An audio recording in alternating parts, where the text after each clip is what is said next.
On behalf of the San Luis Obispo County Agricultural Education Committee and the grant support of the Harold J. Miosi Charitable Trust, we are proud to present to you the virtual Great Ag Venture experience. Please enjoy butter making with Kathryn McGinnis and a visit to the Cal Poly Dairy Unit.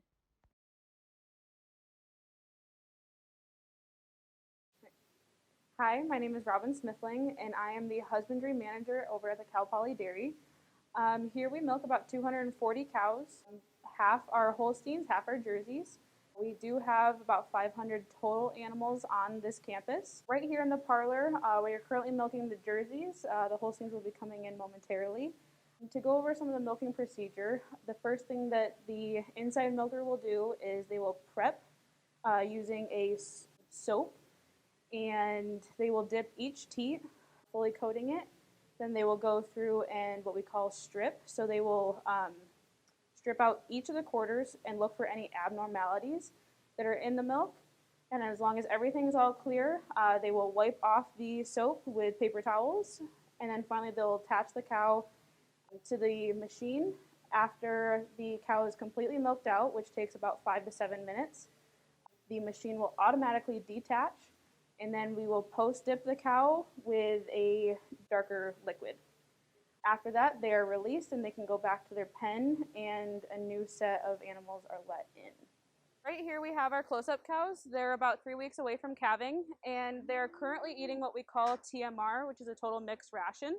What we compare TMR to is sort of like a smoothie where you put a whole bunch of ingredients all together and mix it all together. And then we give it to them so that way they can't pick all the good parts and they eat all of it.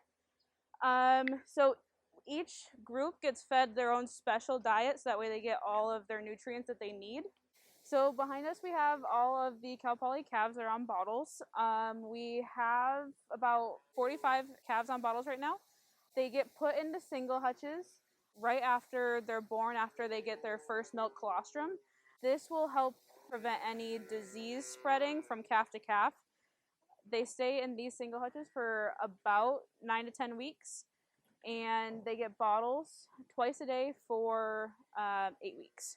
The bottles have 5 pints of milk in them. They get filled, like I said, twice a day. We feed our 16 youngest calves with pasteurized milk, and then the older calves get warmed bottled milk from our cows that are all in the milk string.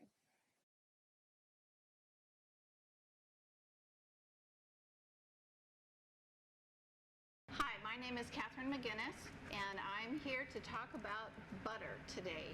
Why do we have butter? Why do we care about butter? And more importantly, where does it come from? So some of the uses of butter, as you probably already know, are on your toast, maybe on your pancakes.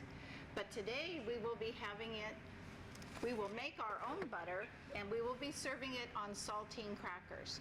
But before we do that, let's talk about where butter comes from. Does anyone know where butter comes from? Well, it comes from using heavy whipping cream. So you might start out with a carton of heavy whipping cream like this and make your own butter. But if you don't have that handy, you can go to the store and purchase your butter already made. But keep in mind, where did that butter come from? Some of you probably already know that cattle produce the milk that we need to make the butter. And how do the cattle make milk?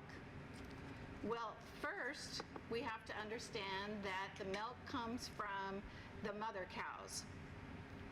And as you probably also know, many of the animals that we see every day also have milk for their babies. Not just cattle.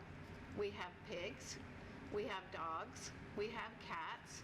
So many animals have milk, but we only use the milk from cattle.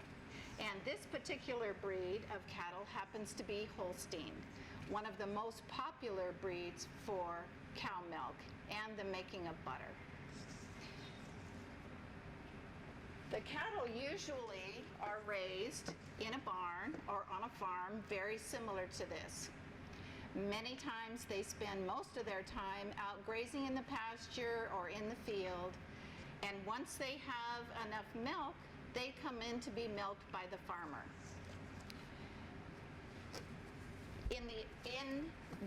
Before we started having the automatic milking machines, milk was stored in a can like this.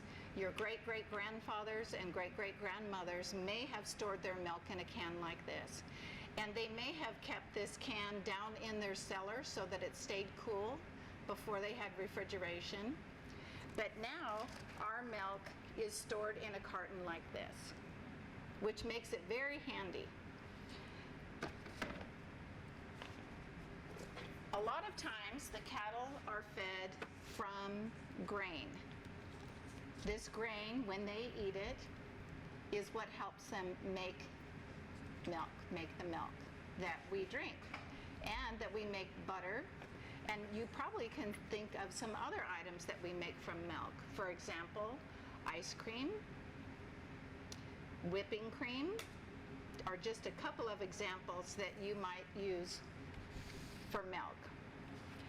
How do we actually make the butter ourselves? Well, it's very simple. All you need are little serving cups that you see all the time, maybe for your ketchup or for your salsa, and a lid. We pour 2 tablespoons of heavy whipping cream into this container.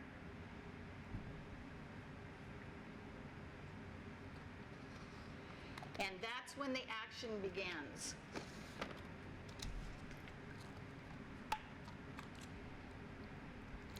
We will shake this heavy whipping cream now for 2 minutes. But let's talk about what's happening while we're shaking our heavy whipping cream. How many of you understand that by moving all of this milk, we are actually causing something you've talked about in science? If you rub your hands together, you can feel them warming up. So are the milk molecules warming up. And we call this friction. When we cause friction with the milk molecules, guess what they start to do? They start hooking up to each other, and the next thing you know, there's no longer liquid in here, but it becomes a, yes, you're right, a solid, and that's how we get butter. If we haven't used all of the milk molecules, guess what we also have?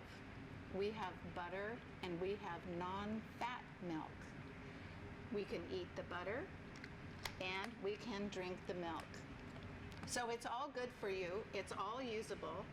When we get done making our butter, we then can spread it on our favorite cracker. In this case, we have saltine crackers, and we can enjoy our butter for the rest of the day.